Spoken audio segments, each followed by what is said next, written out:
This is the displays is of the Glover Machine Works in the Southern Museum of Civil War and Locomotive History.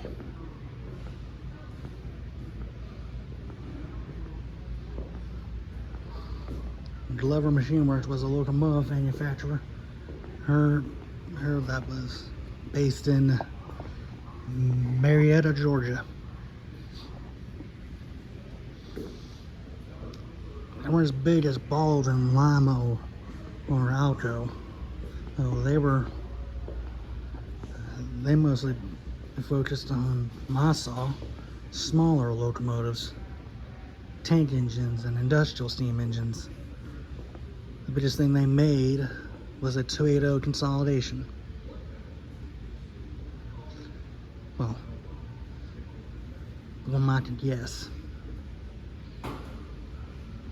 These are various sand casting patterns, including drive wheels that are most likely not from Glover, because I don't think they ever made an engine that big. In fact, it says ACL on it. It probably means Atlantic Coastline, a Class 1 railroad. That one doesn't have initials on it. Hence the name Glover Machine Works. They didn't focus on locomotives, they made other parts for factories and stuff like that, like these gears. This is the actual furnace built by the Glover Machine Works in 1960. In its day, it represented the latest in furnace technology because it used There's some finish miscastings too, like that piston rod. And of course, there's a sand casting mold, a small one. That's a bearing, a frame bearing. It doesn't go on the General box axles. And that's a firebox grate. And that is something they use to hold the ladles. Well, the small ones. The big ones, you'll have to use a big crane. That's a Pullman, not made by Glover. This one's name is Cascade Pass. It's a small model. Well, not really small. This thing's actually pretty big. This was a Railway Express Agency cart. Railway Express Agency is basically what we have before FedEx or UPS.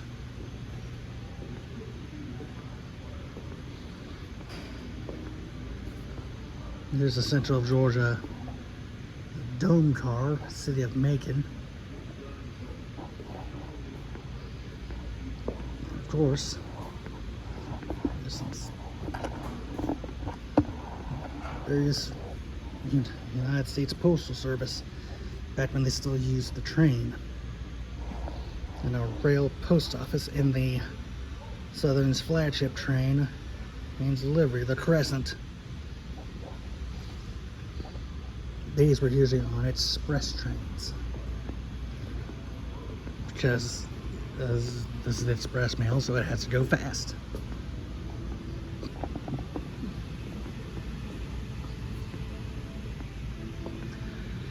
Various power tools and more parts that Glover made. That's a lathe. It's belt driven. And a steam engine would operate power those drive shafts, which turn the belt, which turn the lathe.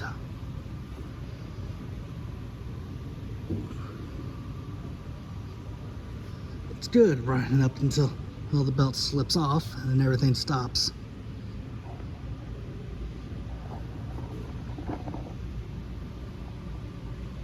Various Stevenson valve gear parts. These would go on the axles on the inside.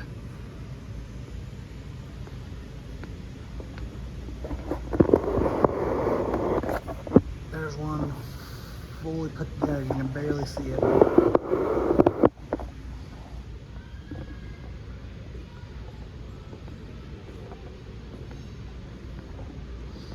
This is an 040 tank engine. Tank engine because it has that big tank sitting on the boiler. This is a one design. It's called a saddle tank. It's also pannier tanks, two big tanks on the side, and also a side tank which went all the way down to the running board, and well tank, which the water tank was inside the frame underneath the boiler. They were probably the most stable, but limited water space.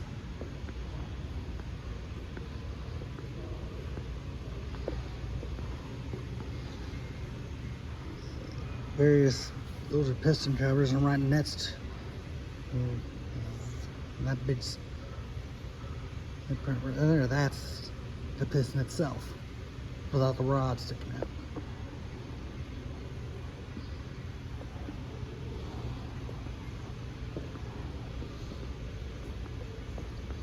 The boiler tubes are not installed.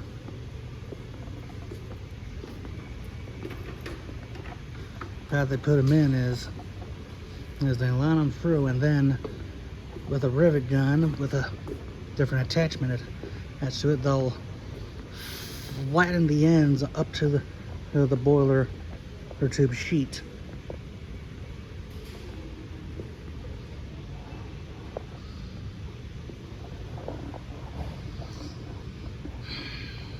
So you can imagine just how loud a boiler works was with all those rivet guns going.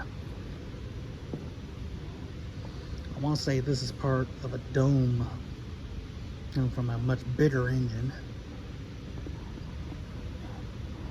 Various pistons. Some of these wouldn't be, if lever was still around, they wouldn't have used this part because of that crack.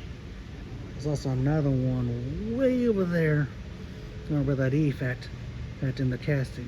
See that darker area on the cylinder itself. They would have never used them. Instead, they would have been sent straight back to the furnace.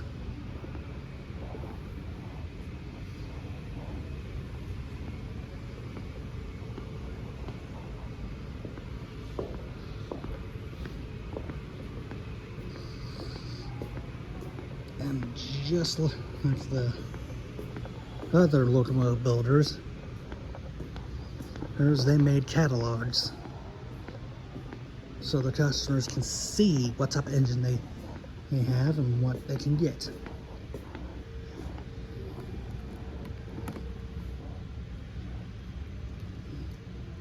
As you can see, they mostly did industrial engines.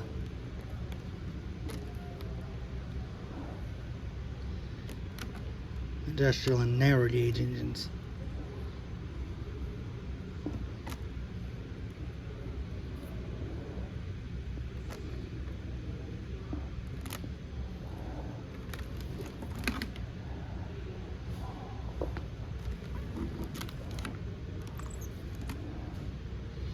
This one, it's for slot furnaces.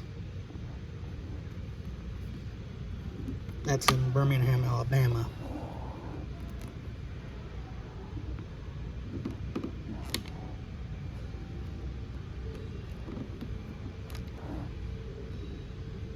From the looks of it, they did some export models too, because these have buffers. These were most likely going to somewhere in Europe. Maybe down south in South America. There were some railways in South America that used buffers.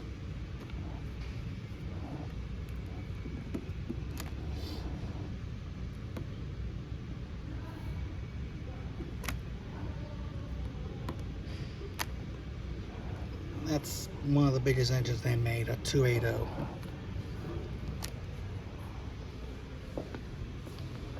example of original catalog. They make replicas of these now. You can get them at the museum's gift shop.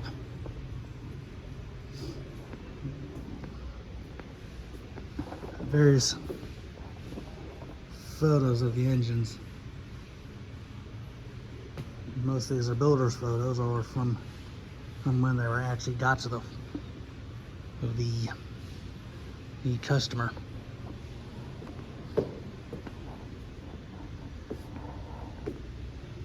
More catalogs. They also make a replica of that one too. You can get it at the gift shop.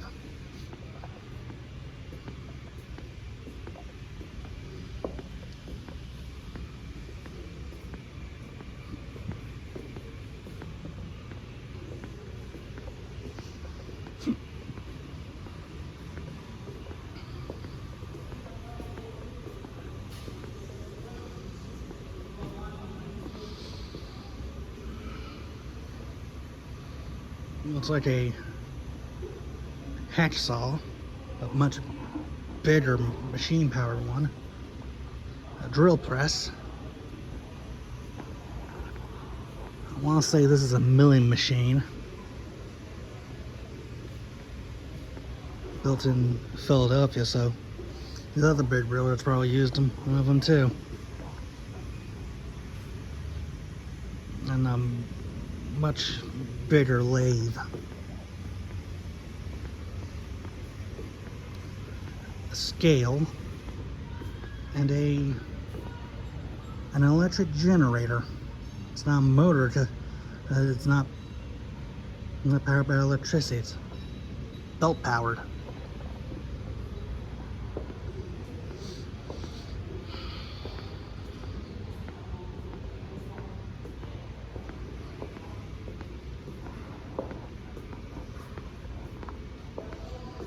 They got a theater here too, on the Great Locomotive Chase. This is a model of Glover Machine Works. Sad that the original building's long gone.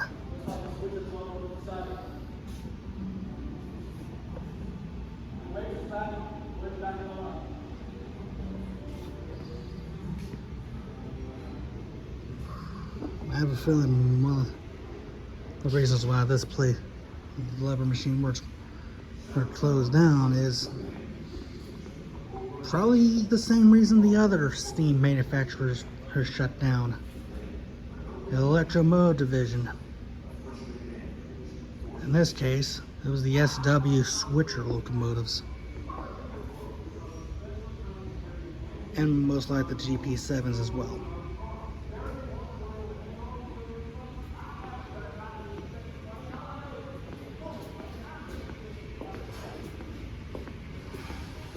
But there's still examples of these engines left. The manufacturer's probably long gone, but their engines are still here. And that's going to be it for now.